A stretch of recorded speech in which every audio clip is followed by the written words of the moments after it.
డీలిమిటేషన్కు వ్యతిరేకంగా స్టాలిన్ నేతృత్వంలో జరిగిన భేటీకి తెలంగాణ నుంచి బీఆర్ఎస్ అండ్ కాంగ్రెస్ రెండు పార్టీల నాయకులు అటెండ్ అయ్యారు. రేవంత్ రెడ్డి కూడా అటెండ్ అయ్యారు, కేటీఆర్ కూడా. తెలుగు రాష్ట్రాలకు ఆంధ్రప్రదేశ్కి సంబంధించి చంద్రబాబు నాయుడు కానీ పవన్ కళ్యాణ్ కానీ హాజరవ్వాల. జగన్ అన్న హాజరవుతారా అంటే ఆయన కూడా ఒక లెటర్ రాసి ఊరుకున్నారు. సో చంద్రబాబు నాయుడు అండ్ పవన్ కళ్యాణ్ వీళ్ళిద్దరికీ ఆహ్వానం ఉంది సార్, వీళ్ళు ఎన్డీఏ కూటమిలో ఉన్నారు కాబట్టి వెళ్ళలేదు అనుకోవచ్చు.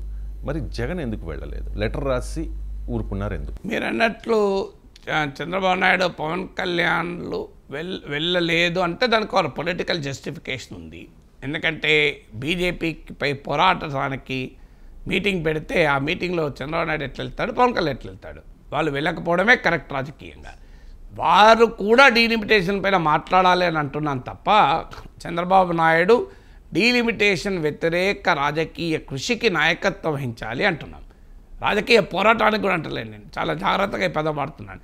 డీలిమిటేషన్ పైన సౌత్ ఇండియాకు నష్టం కలగకుండా చూసే రాజకీయ కృషికి చంద్రబాబు నాయుడు నాయకత్వం వహించాలి. పోరాటం కాదు నేను చెప్పేది. ఎందుకంటే మోడీ నాయకత్వంలో ఎన్డీఏలో ఉంటూ పోరాటం చేయమని నాలాంటి వాళ్ళు ఎలా చెప్తాము? తప్పక సరైనది కూడా కాదు కదా. కానీ ఆ రాజకీయ కృషి అయితే జరగాలి కదా. ఇంకోటి నేను చెప్పేది అంటే బీజేపీతో ప్రతి దాంట్లో వంతపడాల్సిన అవసరం లేదు. బీజేపీతో డిఫర్ కావాల్సిన అంశంలో డిఫర్ కావచ్చు. ఇప్పుడు మోడీ ఇఫ్తార్ పార్టీ ఇస్తాడా ఎక్కడన్నా?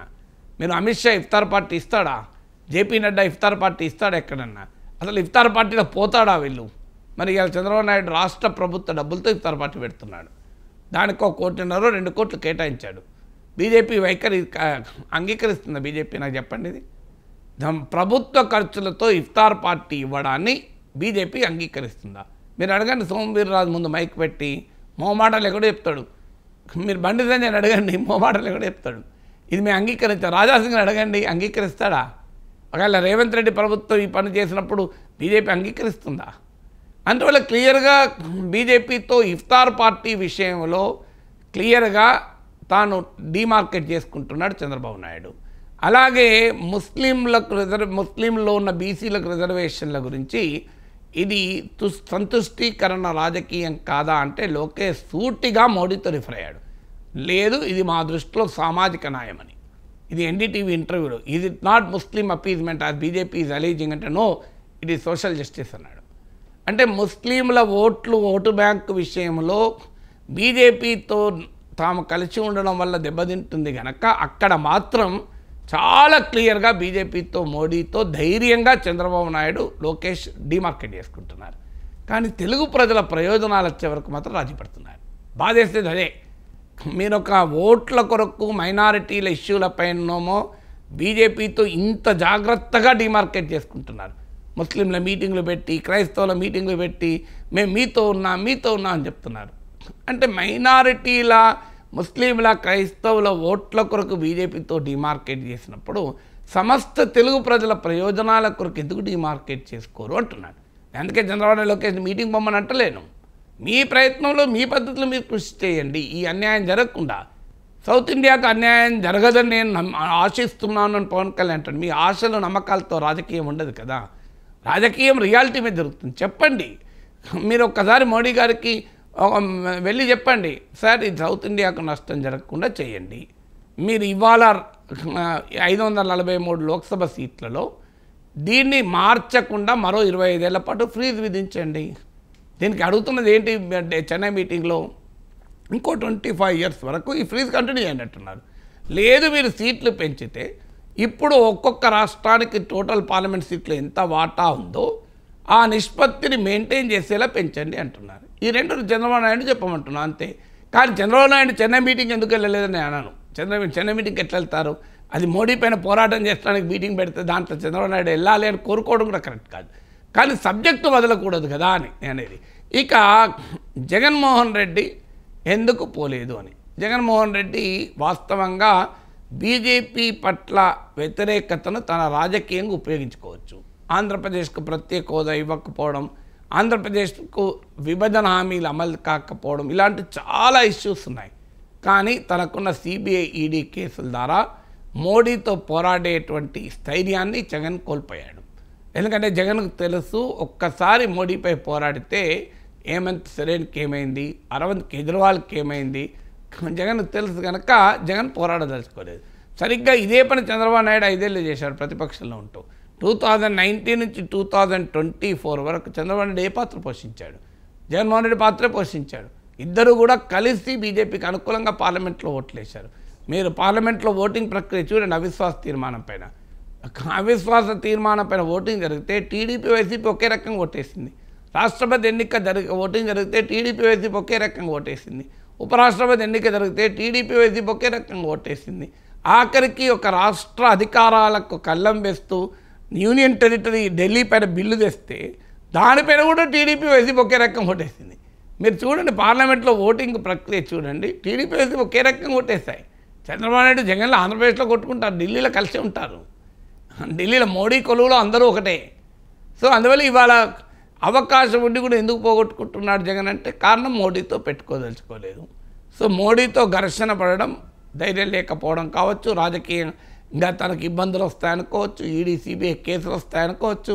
ఎందుకంటే చంద్రబాబు నాయుడు ఎంత ఒత్తిడి తెచ్చినా జగన్మోహన్ రెడ్డి పైన సిబిఐ ఈడీ కేసులు ఒక్క ఇంచు కూడా కదులుతలేవు. 2014 నుంచి కదిలినా ఎక్కడన్నా ఎవరైనా 11 ఏళ్ల పాటు అజేయంగా అవిశ్రాంతంగా బెయిల్ మీద ఉంటాడా ఎవరైనా? అంత ఈజీనా? So CBI ED Jagan bail రద్దు చేసడానికి ఏమైనా కాస్తంతైనా ప్రయత్నిస్తుంది. ఎక్కడన్నా మీరు చూశారట మీడియాలో. ఆయన ముఖ్యమంత్రి ఉన్నప్పుడు పక్క పెట్టాడు, ఇప్పుడు ముఖ్యమంత్రి కూడా లేడు కదా.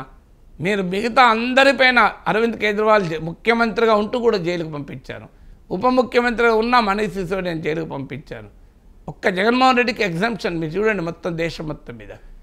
సిబిఐ ఈడీ కేసులు ప్రతి నాయకుడి పైన వెంబడిస్తే పడుతుంటే ఒక్క జగన్మోహన్ రెడ్డి పైన కేసులు ఎక్కడున్నాయో అక్కడే ఉన్నాయి. సో ఎందుకు ఉన్నాయి? కదలిక కూడా లేదు. మీరు చూడండి. ఇదే కాదు, వివేక హత్య కేసు ఏమైంది? ఇంతవరకు ఏమైనా కదులుతుందా? సో మరి ఇవేవి ఎందుకు కదలడం లేదు? అందరికీ తెలుసు కదా మోడీ ఆఫీసుల వల్లనే కదులుతలేమని. ఆఖరి 2024 ఎన్నికల్లో తెలుగుదేశం ఎన్డీఏలో చేరాక కూడా అసలు మొదటి మీటింగ్ మీరు చూడండి కావాలంటే చిలకలూరుపేట అనుకుంటా. ఒక్క మాటన చంద్రబాబు నాయుడు పొగుడుతూ మాట్లాడాడు మోడీ. అసలు జగన్ను తిడుతూ మాట్లాడాడు. మీరు చూడండి. జగన్ విమర్శిస్తూ కూడా మాట్లాడలేదు, కాంగ్రెస్ను విమర్శిస్తూ మాట్లాడి. మీరు చిలకలూరుపేట సభ తీయండి. మళ్ళీ రాజమండ్రి సభకు వచ్చే వరకు తెలుగుదేశం నాయకులు చెప్పుకుంటే ఇది చాలా రాంగ్ సిగ్నల్ పోతుందంటే అక్కడ కాస్త చంద్రబాబు నాయుడు అప్రిషియేట్ చేశాడు తప్ప 2019 ఎన్నికల సమయంలో చంద్రబాబు నాయుడును విమర్శించిన స్థాయిలో మోడీ జగన్మోహన్ రెడ్డి విమర్శించినట్టు ఒక్క వీడియో చూపెట్టాను నాకు. ఆ స్థాయిలో ఏదో ఒక మాట అన్న వేరు. అంటే చాలా క్లియర్గా జగన్మోహన్ రెడ్డి విషయంలో మోడీ వైఖరి బీజేపీ వైఖరి ఒక్కటే. ఏంటి? ఇవాళ టీడీపీకి మెజార్టీ ఎంపీలు ఉన్నాయి, రేపు వైసీపీకి ఉంటాయేమో. మాకు ఎవరైతే ఏంది మాకు అలా డిఎంకే పైన ఏమైనా కేసులు పెట్టారా? 2G స్పెక్ట్రమ్ కేసు ఎందుకు వీగిపోయింది? అది కాంగ్రెస్ నాయకులు ఉన్నారు అలా, వాళ్ళు పట్టుకోవచ్చు కదా. కారణం డిఎంకే నాయకులే కదా 2G కేసు. మోడీ ఊరూరు తిరిగి ప్రచారం చేసి ప్రైమ్ మినిస్టర్ అయిన 2G కేసులో ఏమైనా జరిగిందా? ఇప్పటికి కదలిక లేదు కదా. ఎందుకంటే డిఎంకే ఎప్పుడు అవసరం ఉంటుందో తెలియదు, ఏడీఎంకే ఏది అవసరం ఉంటుందో తెలియదు. ఇక్కడ కూడా అంతే. టీడీపీ అవసరం ఉంటుందో తెలియదు. అందుకే పోనీ కేసీఆర్ మీద కేసులు ఉన్నాయా? లేవు. మీరు చూడండి ఎక్కడన్నా కేసీఆర్ పైన సిబిఐ ఈడీ ఎంబడబడుతుందా? పడతలేదు కదా. కేసీఆర్ మీద పడతలేదు, జగన్ మీద పడతలేదు. స్టాలిన్ మీద కూడా ఆయన మినిస్టర్ ఒకరిని పట్టుకున్నారు తప్ప సీరియస్గా స్టాలిన్ పైన కరుణానిధి కుటుంబం పైన ఉన్న కేసులు ఏం పట్టించుకుంటలేరు బీజేపీ అక్కడ కూడా. సో ఏంటి క్లియర్ మెసేజ్ ఏం పెడుతుంది? కేసీఆర్ అయినా జగన్ అయినా ఇవాళ కాకపోతే రేపైనా మాకు మిత్రులు, వాళ్ళతో మేము ఎందుకు పెట్టుకుంటాం? ఇది అందుకే జగన్మోహన్ రెడ్డికి ఇంత వెసులుబాటు మోడీ ఇస్తుంటే ఇప్పుడు మోడీకి వ్యతిరేకంగా తీవ్రంగా విమర్శించడానికి చెన్నైలో మీటింగ్ పెట్టారు కనుక ఆ సమస్యతో తాను సానుకూలంగా ఉంటూ కనబడుతూ మీటింగ్ మాత్రం వెళ్ళలేదు. సో అందువల్ల డీలిమిటేషన్ ప్రక్రియ దక్షిణాదికి అన్యాయం జరగకుండా చూడండి అని లేఖ రాశాడు. చంద్రబాబు నాయుడు కూడా కనీసం ఆ లేఖ కూడా రాయలేదు, అదే వాదేసేది. పోనీ జగన్మోహన్ రెడ్డి మీటింగ్ ఎందుకు పోలే అంటే ఆయన అందరికీ తెలుసు. చంద్రబాబు నాయుడు ఒక్క లేఖ రాస్తే ఏమన్నా ఇప్పుడు కాదు, పోనీ ఈ సందర్భం రాయకూడదు, ఈ సందర్భం రాస్తే రాంగ్ మెసేజ్ పోతుంది. ఎందుకంటే అక్కడ ప్రతిపక్షాలకు ఆయుధం ఇచ్చినారు. సందర్భం లేనప్పుడైనా ఒక 2 నెలలకో 3 నెలలకో 4 నెలలకో కలిసినప్పుడైనా చెప్పి డీలిమిటేషన్లో సౌత్ ఇండియా నష్టం కాకుండా చూడాలి మీరు అని చెప్పాలి కదా అనేది మేము కోరేది.